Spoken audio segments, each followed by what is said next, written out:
നിങ്ങളുടെ ഇഷ്ട പരമ്പരകൾ എക്സ്ക്ലൂസീവായി സൺ നെക്സ്റ്റ് ആപ്പിലൂടെ തികച്ചും ഫ്രീ ആയി ഇപ്പോഴേ ആപ്പ് ഡൗൺലോഡ് ചെയ്യൂ. ഇയാള് വെറുതെ കിടന്ന് ബഹളം വയ്ക്കുക.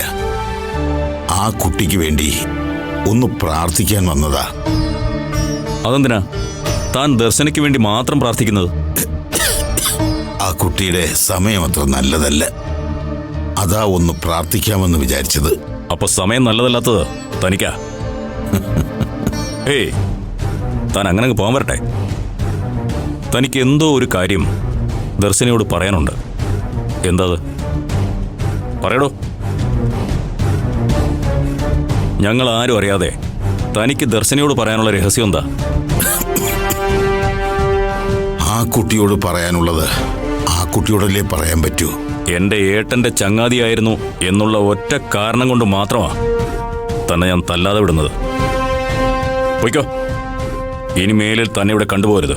പണ്ട് ചേട്ടന്റെ കയ്യും പിടിച്ച് യതീന്ദ്രൻ ആദ്യമായിട്ട് മാർക്കറ്റിലേക്ക് വരുമ്പോ ആ മാർക്കറ്റ് മുഴുവനും കൊണ്ടു നടന്ന് ഇയാളെ പരിചയപ്പെടുത്തിയത് ഞാനാ. അന്ന് ഇയാളോടുണ്ടായിരുന്ന അതേ സ്നേഹം തന്നെയാണ് എനിക്കിപ്പോഴുമുള്ളത്. വിശ്വനാഥന്റെ അനിയനെ വിശ്വനാഥന് സമമായിട്ട് തന്നെയാണ് ഞാൻ കണ്ടിട്ടുള്ളത്.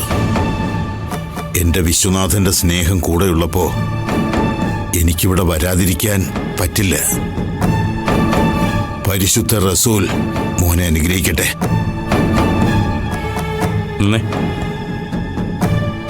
നിങ്ങൾക്ക് കാശ് വല്ലതും വേണോ? വേണ്ട, എനിക്കിപ്പോ കാശിന്റെ ആവശ്യമൊന്നുമില്ല. ഇപ്പോ അത് ചോദിക്കാൻ തോന്നിയ മനസ്സുണ്ടല്ലോ, അത് മാത്രം മതി. അൽഹംദുലില്ലാ യാ റസൂൽ.